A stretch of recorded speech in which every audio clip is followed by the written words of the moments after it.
গতকালকে থেকে এই ছবিটার সাথেই পুরো বাংলাদেশকে কাঁপায় দিছে। যারা সমালোচক আছেন তারা আরেকটু সমালোচনার সুযোগ পাচ্ছেন। আবার কেউ ভেবে নিচ্ছেন ঘটনা কিন্তু সত্য। আবার কেউ বলছেন যে না ভাই ছবিটা এডিট করা। হতেই পারে না যে শেষ বয়সে আইসা তিনি ঈমান, আমল সবকিছু বিসর্জন দিয়া হিন্দু ধর্ম গ্রহণ করেছেন।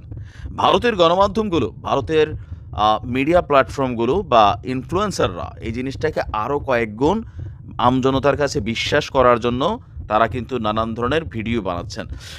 দর্শক, শেখ হাসিনা হিন্দু ধর্ম গ্রহণ করেছেন ভারতের রাজনৈতিক আশ্রয় পেতে বা নাগরিকত্ব পেতে, কারণ বিশ্বের অন্য কোনো দেশ তাকে এই মুহূর্তে জায়গা দিচ্ছে না।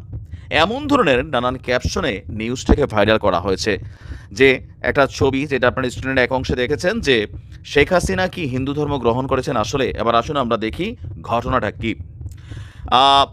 শেখ হাসিনা এই মুহূর্তে তিনি ভারতে অবস্থান করছেন, সেখান থেকে তার রাজনৈতিক কর্মকাণ্ড পরিচালনা করছেন। এখন হুট করে এই ছবিটা সামনে চলে আসছে যে কপালে সিঁদুর পরে, মানে তিলক নিয়া শেখ হাসিনা ভারতে হিন্দু ধর্ম গ্রহণ করেছেন দাবিতে এই ছবিটা ভাইরাল করা হয়েছে। তো আমরা দেখি যে এটা নিয়ে ইন্টারন্যাশনাল ফ্যাক্ট চেকার যারা, তারা কি বলছে।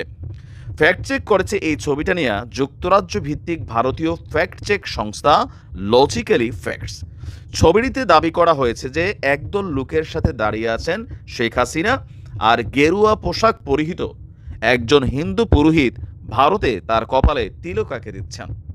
এর মাধ্যমে তিনি হিন্দু ধর্মে ধর্মান্তরিত হয়েছেন বলে দাবি করা হয়েছে।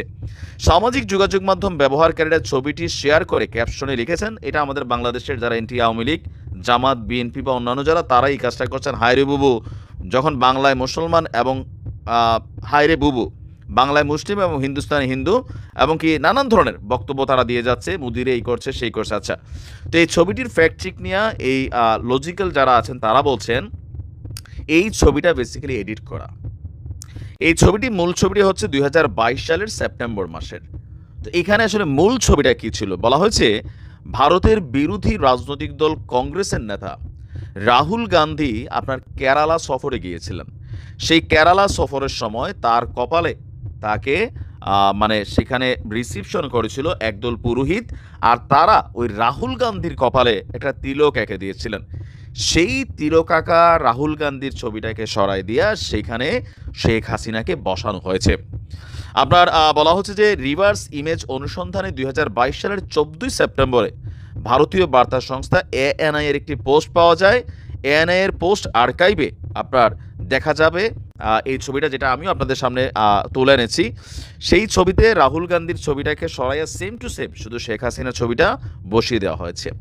এখন এই ধরনের গুজবগুলা অনেকে এই মুহূর্তে বিশ্বাস করছেন, আবার অনেকে বিশ্বাস করছেন না। তবে এটা মনে রাখেন, এত আবার হয়তো একটা মানুষ হয় না যে ভাই মানে পুরা ধর্ম কর্ম ত্যাগ করে দিন শেষে আইসা আশ্রয়ের জন্য এমনি তিনি আশ্রয় পাচ্ছেন, রাষ্ট্রীয় প্রোটোকল পাচ্ছেন, ভালো ভালো খাচ্ছেন, খাবার খাচ্ছেন, ইভেন ভারত থেকে বসে সারা পৃথিবীতে রাজনীতি করার সুযোগ সুবিধা পাচ্ছেন।